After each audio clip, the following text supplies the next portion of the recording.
सदाशिवसमारम्भां शङ्कराचार्यमध्यमाम् अस्मदाचार्यपर्यन्तां वन्दे गुरुपरम्पराम्.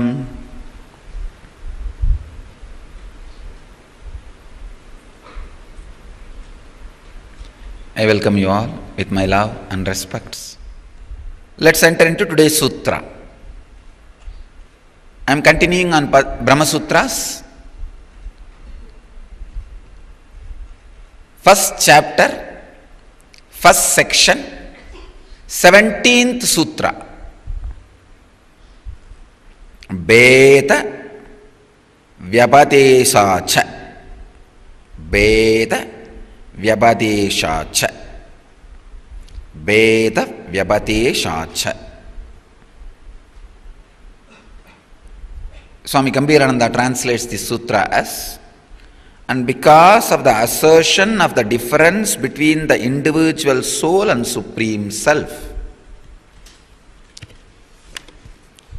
Swami Veereshwarananda translates as, on account of the declaration of difference between the two, the one referred to in the passage, the self consisting of bliss, etc., and the individual soul, the latter cannot be the one referred to in passage. Swami Shivananda translates as, on account of the declaration of the difference between the two, the one referred to in the passage, the self consisting of bliss, and the individual soul, the latter cannot be the one referred to in the passage. Beda Vyabadeshat Cha. There's a beautiful sutra in Taittiriya Upanishad. I wanted to bring it to your attention. And very beautifully, Swami Shivananda, Rishikesh Shivananda Swami. There were two Shivanandas very popular at same time. One was in Kerala, Palakkad, Paramahamsa Shivananda. Another one was the Rishikesh Shivananda Paramahamsa, Shivananda Swami. So here I am referring to Swami Shivananda from Rishikesh. Swami Shivananda from Rishikesh. He very beautifully refers. He is one of the very great Acharya of the modern days. One of the great architect of Hinduism. I can say some handful of people are responsible for what is known now as Hinduism being alive. Our yoga, Upanishads, Vedanta. If this is part of a common man's life today, in the modern world, this handful of people are responsible. One is Ramakrishna and Vivekananda, naturally, and Maharshi Mahesh Yogi, Osho, Srila Prabhupada. I will say that in my experience, I will put Swami Shivananda in that level. He is one of the great contributor to the Vedic tradition. He refers very beautifully. Actually, I am referring every day many of his collections and selections on Brahma Sutra. He has written a very beautiful commentary on Brahma Sutra.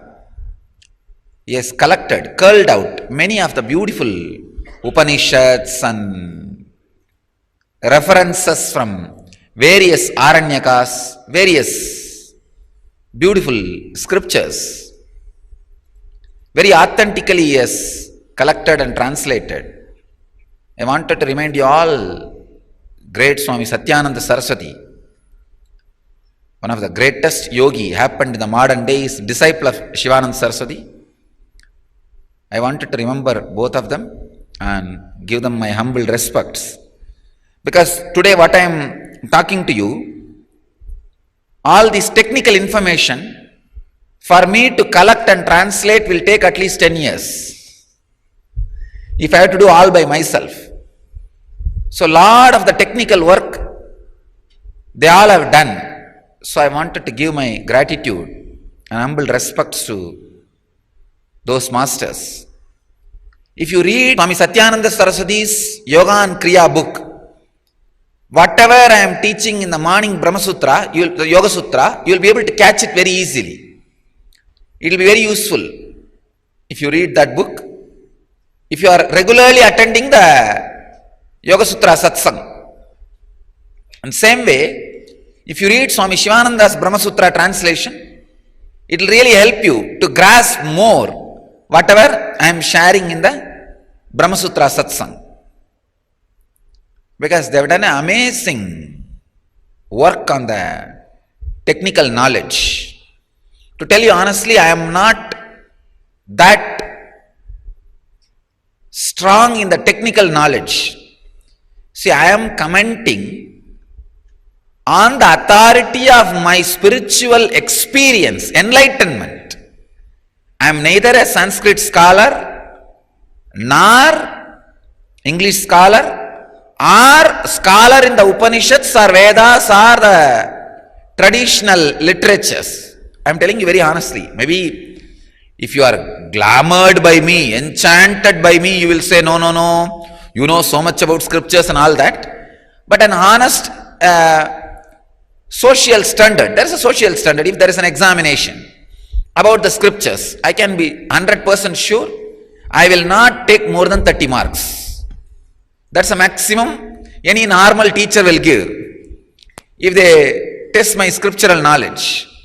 I am commenting on the authority of my personal experience and the grace of my mentors, like Raghupada Yogi, Kuppammal, Arasaki Swami, all these people.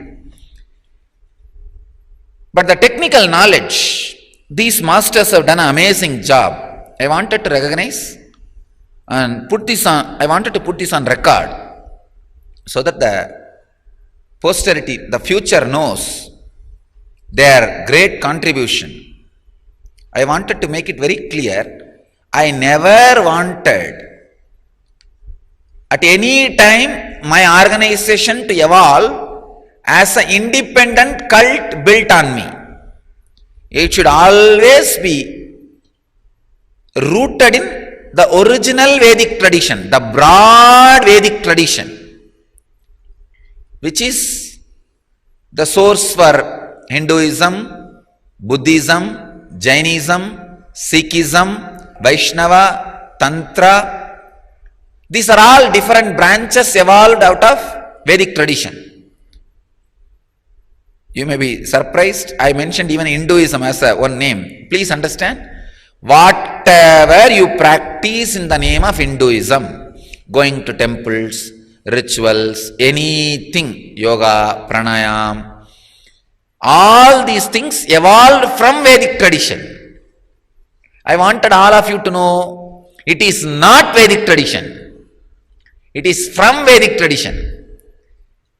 Just like Buddhism is from Vedic tradition, Sikhism is from Vedic tradition, Jainism is from Vedic tradition.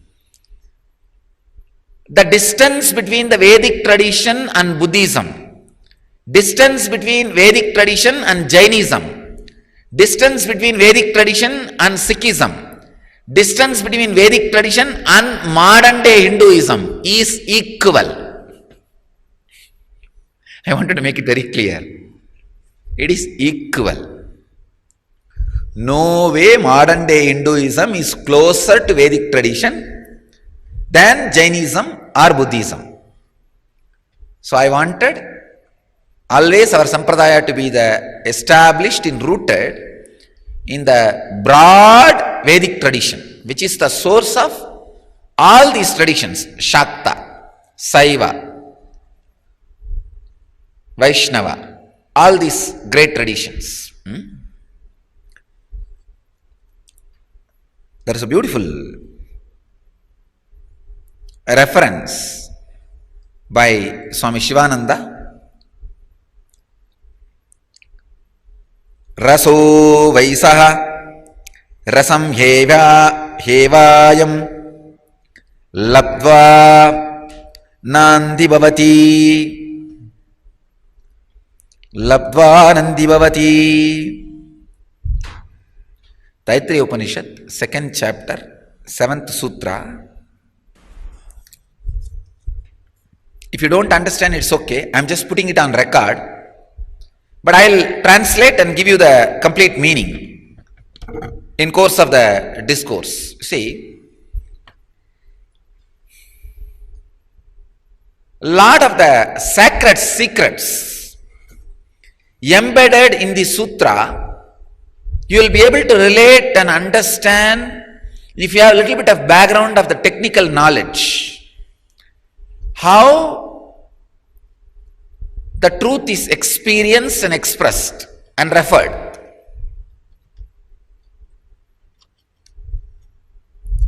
Raso vaisaha rasam hevayam labdvanandi bhavati.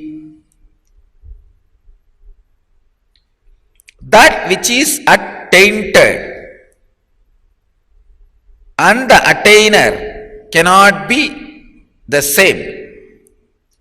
Hence, individual soul is not referred to in the passage which is under discussion. Now let me enter into the sacred secret embedded in the sutra.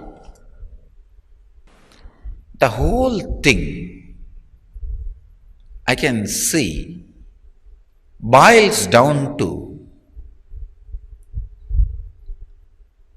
pushing you towards the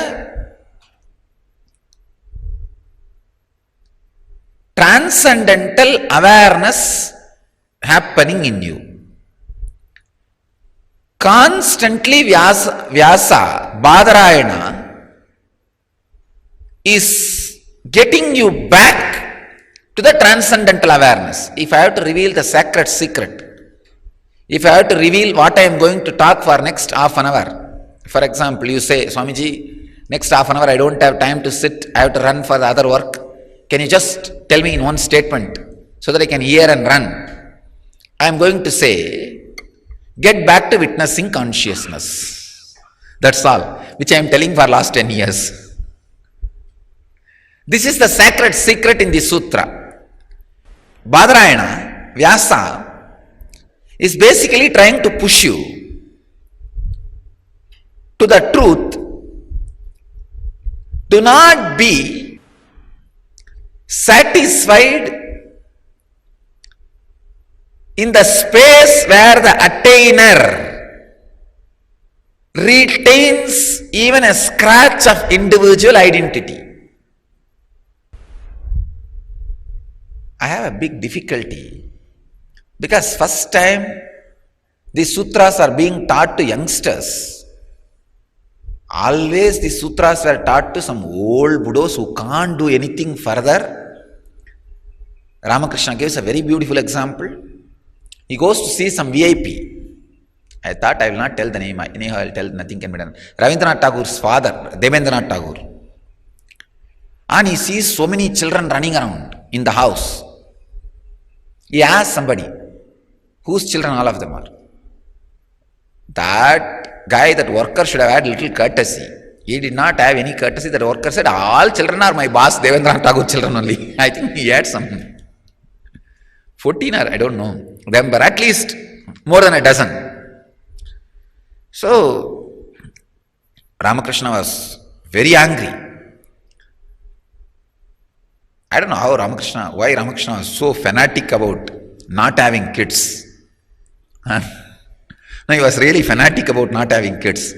These 2-3 things, it is like a very strong thing on Ramakrishna. I can say that it is Ramakrishna's influence on me.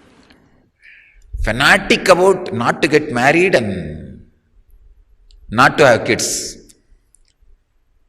Once, one of the disciples, Yogananda, his disciple, close direct disciple, in his family they were planning to get him married, and that he is a young boy, and he neither said yes nor said no. He came to Ramakrishna.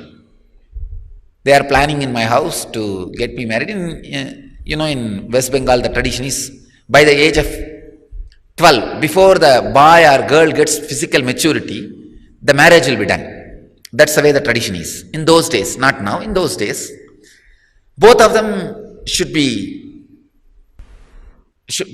go through the ritual of marriage before the physical maturity. When Sharada Devi was given in marriage at the age of 5, literally 5, she was 5-year baby when she got married. She doesn't even know to whom she got married.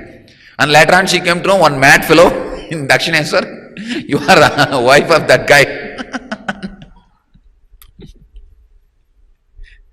Even though Sharada Devi respected Ramakrishna, they had a very sweet life. She used to make fun of him left and right. And anyhow, this Yogananda goes to Ramakrishna and asks, they are planning to get me married. Please tell something. And Ramakrishna doesn't speak anything. He just picks him up and goes to the devotee's house. There is some dinner. He had a very nice life. Every night he will go here and there and have dinner and meet new people. Did not have an organization. So all the troubles associated with organization never happened to him. Nice. As I said, he lived like a Bole Baba. Nice guy. So he went to dinner. There he saw one girl was playing with a keychain. She was having the keychain in the hand and she was rotating the keychain and playing with that keychain. Ramakrishna suddenly shouted, "Hey Yogen, come. That's that boy's name. Later on, the sannyas name was Yogananda. The parental name was Yogen. The boy got frightened. He felt Ramakrishna had some heart attack or what is, we don't know. He's screaming in this high pitch. That boy ran and came to him and asked, "Baba, what happened? Why did you scream? Are you hurt or are you having any physical trouble?" He said, No, come. See that girl. Yogen just saw that girl was just playing with a keychain. See, you asked me whether to get married or not. You will be rolling like that only in her hand. How she is rotating the key, you see? You will be in that place. Do you want? That's it. That fellow, he reminisces this in the old age. Sorry, he did not live long time, but before his death, he is reminiscing. He says that scene was there in my inner space forever and ever. Not only I did not get married, I will never go to any marriage ceremony. When somebody calls, he will say, No. Baba showed me how I will be rotated. And Ramakrishna is a little fanatic about this marriage and kids. And this guy goes to Devendranath Thakur's house. That's what I was talking. So when he heard all these kids are one man's kids, he makes a very strong comment to Devendranath Thakur. He goes to Devendranath Thakur and says, "Do you at least now,"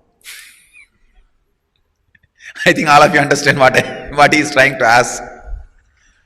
"At least now, do you control your senses and practice meditation?" And Devendranath Thakur very politely says, "Now I completely meditate and spend all my time in meditation. All my night I meditate separately in different room." Ramakrishna understood. Even then he could not control his anger. Yes. In very village Bengali language he says, in Bengal they use neem stick and banyan stick for brushing the teeth. They'll take the stick and they'll use it. If you use it continuously for 1 month, then it will become numb and you can't use it. All that brush part will go away. And then you have to throw away that stick. And he says, yes, after using 1 month, what will you do with the neem stick and banyan stick? You have to throw it in Ganges. overused toothstick. If you know only the village background, you will understand. See, when you use the neem stick and the banyan stick for brushing, you will take it and first they will nicely smash the edge and it will become like a very soft cotton and they will use for brushing. 1 month it will come. And after the usage, that soft portion will go away. You can call it almost like a bristles, natural bristle. And after 1 month, that has to be put in the Ganges. It has to be thrown away. So Ramakrishna says, yes, completely used toothbrush, what will you do? You have to throw it away. That is the way your renunciation is. And you will not understand Brahman. He tells directly. And Devendranath Tagore is supposed to be a very rich guy, well known, and not only wealthy, named guy with a lot of name and fame. And Ramakrishna Mission is trying to edit this incident very badly because Rabindranath Tagore has become Nobel laureate. Anyhow, in their publications they edited this incident, but the original reminiscences are very clearly telling. Ramakrishna said straight away, you will not achieve Brahman and nobody can reach Brahman with your mental setup. He comes away. Then Devendranath Tagore felt very bad because he is a sincere seeker. He sent somebody to Ramakrishna saying that please tell Paramahamsa to show me some way. Then Ramakrishna says, Brahma Sutra cannot be taught to the people. Even if you teach, they will not catch it. Please understand, when I use the word here Brahma Sutra, I use the word more like the process of awakening the inner space. Unfortunately, always it was taught to the old people. So almost their tiredness is taken as non-ego state. But first time I am talking about Brahma Sutras to youngsters. That is why so much of difficulty. Lot of difficulty because the modern day youngsters have to live continuously asserting their ego. Every moment the survival itself becomes ego based. You see, that is why even creation of the wealth, it is not creation, it is more like a grabbing. How much you can lie and cheat your boss and grab, that's all. It's all about grabbing. It has nothing to do with creation. The modern day, the youngsters have to constantly be asserting their ego. But here Brahma Sutra, constantly Vyasa is pushing to be centered on awareness. Actually, if you are centered on awareness, you will be able to create wealth out of creativity and have a deep satisfaction, fulfillment.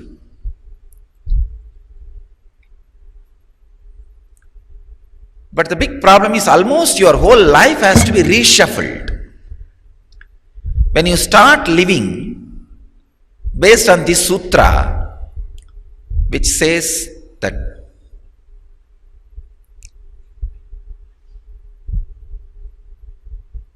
be established on the space where the achiever and achieved is one and the same.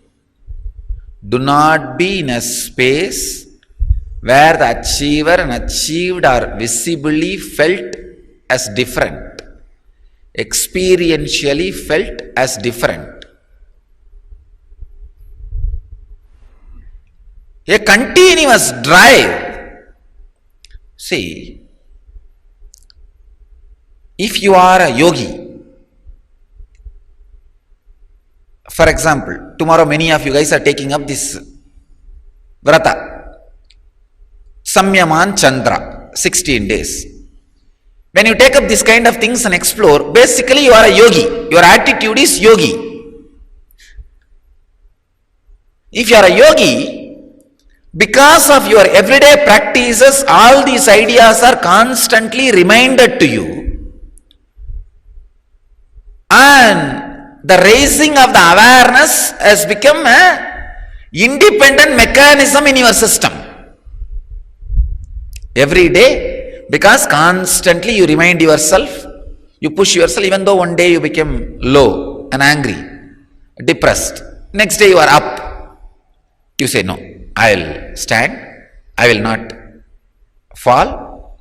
That re-establishing, I tell you, that is the greatest thing in the life. I had such a uncompassionate mentors and masters for me. I am really happy. No, they will go on. You see, as far as the techniques and the spiritual knowledge, they are so compassionate.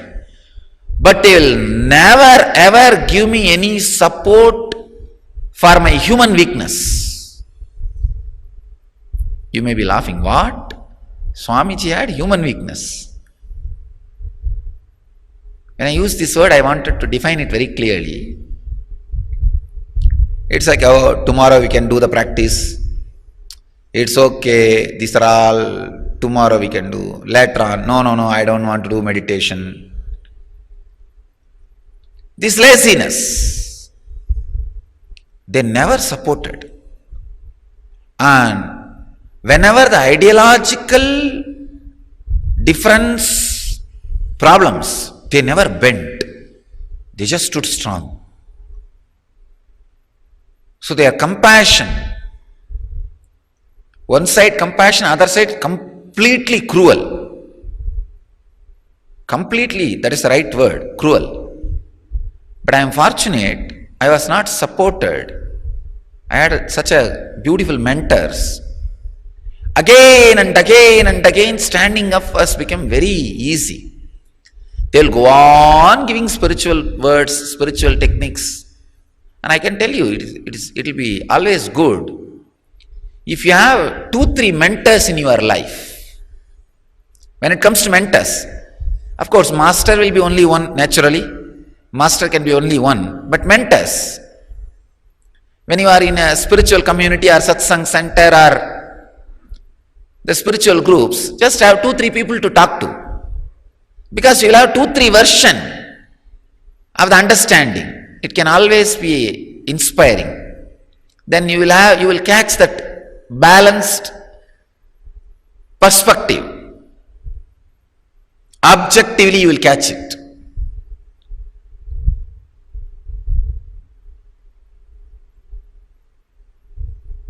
Because I had 2-3 mentors, I can tell you how much it added. Even though Kupamal is a great Vedanti, she had a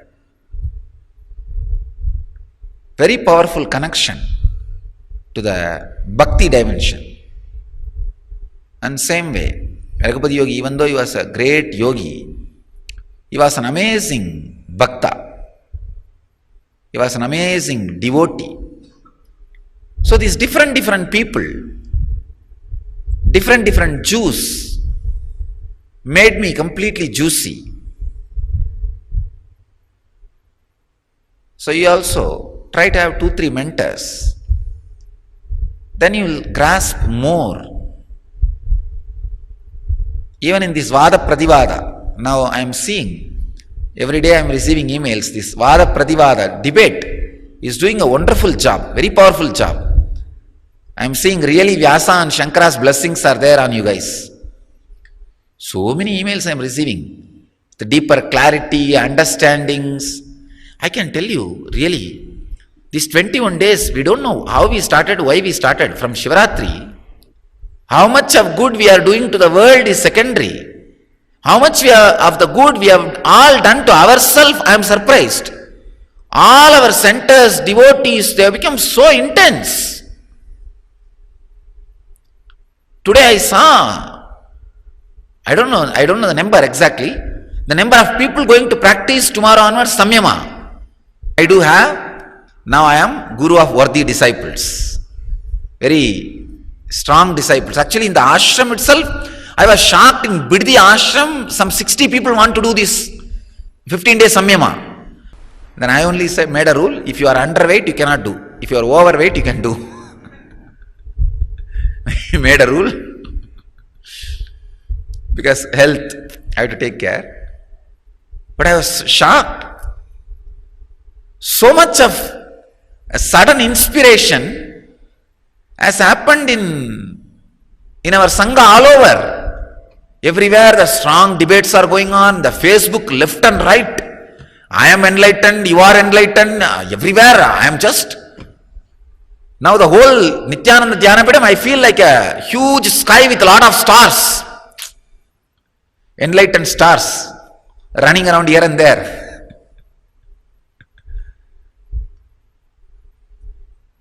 Even in your community, have 2-3 mentors. You will see, you will be able to grow easily. You will be able to imbibe this understanding easily. So the thought trend for today's sacred secret: be stable at the space where the achiever and achieved is one and the same. If you are not in that space, just be unstable, that's enough. You feeling unstable is enough to push you into the stable consciousness. Actually, you feeling, you just hate who you are, what you are, is enough. Nothing else is required. That will just push you to the space where you need to completely be fulfilled, where you need to completely be in restful awareness. The problem is you don't completely hate what you are. One part you hate, the other part you hold on. No. These are all good only. These fellows are telling lies. I am not that bad. Be very clear, you are bad. Completely there is nothing to be hold on. Be very clear. Or hold on, you are completely good. That is also okay. If you hold on completely good, then your personality will just, how the salt melts into the ocean. If you make a salt dal and put it in the ocean, how it melts, you will melt down. That is also perfect, no problem. But the problem is, you neither feel you are completely good, nor feel completely bad. You hold on to one part. That is where you are not letting the achiever and achieved to become one. Just the deep dissatisfaction of the source where you feel your individual identity is more than enough to awaken the non-mechanical parts of your brain and make you experience the transcendental awareness.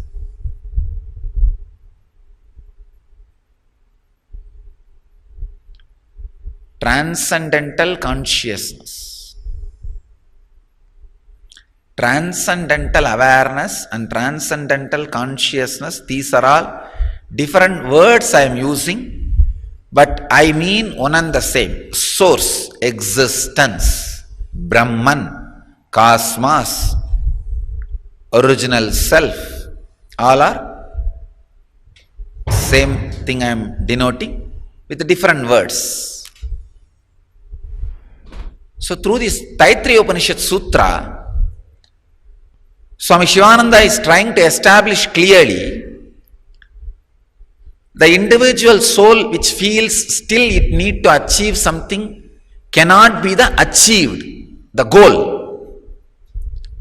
As long as that feeling, I still need to do something, is there in you, you need to do something.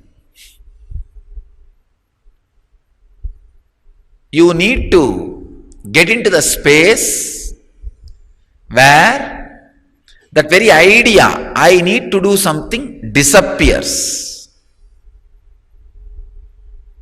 I am telling you, if you just create wealth, don't grab, create wealth, the moment you reach certain level, you feel completely fulfilled. I think I have enough. I have enough. Nothing more needs to be done. I have enough.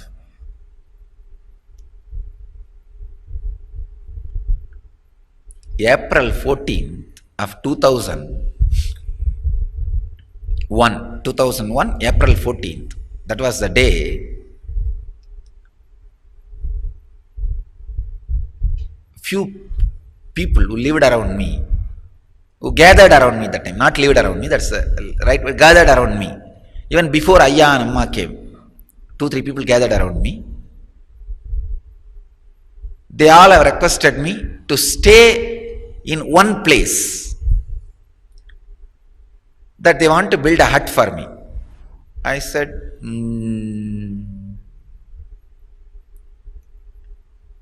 I don't know I'll be able to stay in one place. Then they said, at least till you stay, let's make a hut for you. I just laughed and said, all right, make it. That was the day, the first hut they built for me, the banks of Kaveri. They inaugurated. Still we have photographs. I had on Ramakrishna's photo and Sharada Devi, Vivekananda's photo. Somebody gave me one kamandal, one pot. The moment I got that pot, I had the tremendous satisfaction. Wow, all the wealth I required for my life has come. That's all. I tell you, after that I have not acquired anything.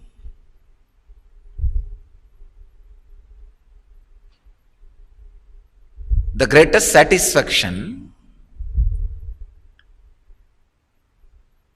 that I have what I want means my prarabdha to accumulate wealth has ended when I got that kamandalu, because that was the only thing I require. As I said, I am a washing mania. That keeping myself clean is a very big thing. So I always wanted, after taking bath, when I come out of Kaveri, I want to carry one kamandalu water so that when I reach the place where I used to lie down, I want to wash my feet. See, the feet will be dirty, will become dirty by the time you come out. So the only property I was in need, only thing I needed is, I need one kamandalu to wash my feet after I reach the place where I stay, because I cannot see my room muddy. Of course, the whole room itself is inside burial ground. That is different. And it is a samadhi of one person. That is a funny thing.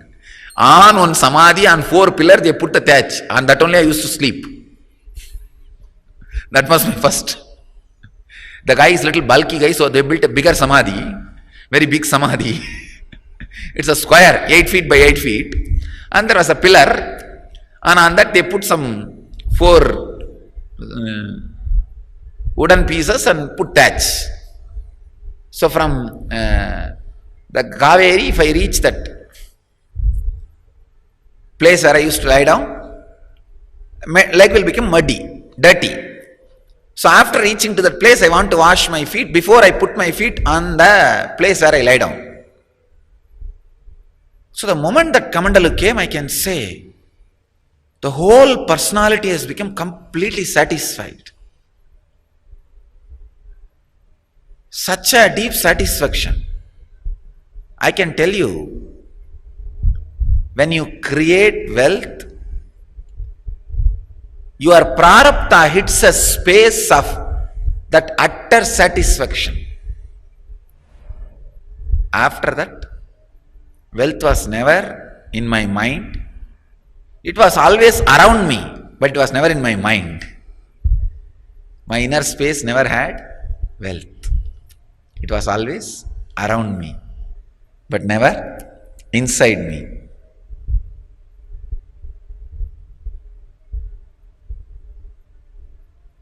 So as long as you feel you need to achieve something, you need to achieve. The moment you feel the achiever and achieved has disappeared, you have achieved. So the sacred secret in this sutra is, if you are feeling you need to achieve something more, then let the dissatisfaction grow intensely and swallow your whole personality. It is capable of pushing you into existence. It is capable. This is the sacred secret. I want you to do the debate today. How the feeling of not attained can lead to the attainment. What should we do with that feeling of not achieved? When, how the feeling of achiever and achieved becomes one and the same. I am really happy because these great truths are never discussed, especially to the mass like this. I know, I can challenge. Today whole Kasi, whole Varanasi, if you comb, you will not get 1/10 of the disciples, 1/10 of the people sitting and talking all these great Vedantic truths. I don't want Vishwanatha to get angry with me. I offer this as humble respect because Vishwanatha is highly possessive of Varanasi, Kasi. If anybody talks anything about Varanasi, he can't tolerate. Anyhow, what can I do? That's what your disciples are doing. This is what my disciples are doing. Anyhow, but Kashi Pandits are not Vishwanatha's disciples. These guys have moved out of Vishwanatha. You guys are the Vishwanatha's disciple. Even if you comb the whole Varanasi, where Vedanta is supposed to be repeated even by parrots, you will not find 1/10 of the number of the people who are sitting and discussing all these great truths. But go on, drill these great truths into your inner space. Do the debate, end debate. Don't say, oh, this is all not for me, this is too much for my head. No. Catch at least 2-3 people and start. Just because you failed once in the debate, don't think you should not start again. Go on and on and on.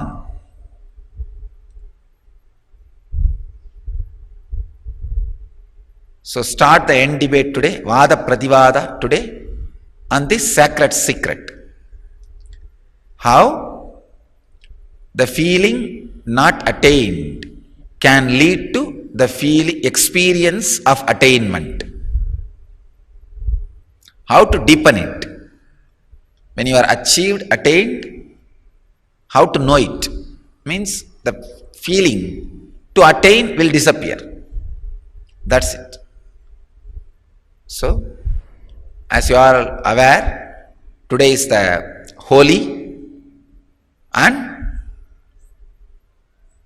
Manmada Dahana. In all Shiva temples, the Manmada will be burned. It's a symbolic representation that Shiva opening the third eye and burning all the fantasies. Shiva becoming beyond fantasies. It's a philosophical description of Shiva expressing his enlightenment. And Very beautiful description of Krishna initiating all his Gopas and Gopis in the Bhava Samadhi. Today is the day he did Rasa Purnima, where he played with his Gopas and Gopis and gave the experience of Bhava Samadhi to all of them, experiencing oneness with Krishna to all of them. So all the ashramites are waiting for the celebration. We are having now 2 celebrations. In all Vishnu temples they will have the Holi. In all Shiva temples they will have the Manmata Dahana, burning of Manmata.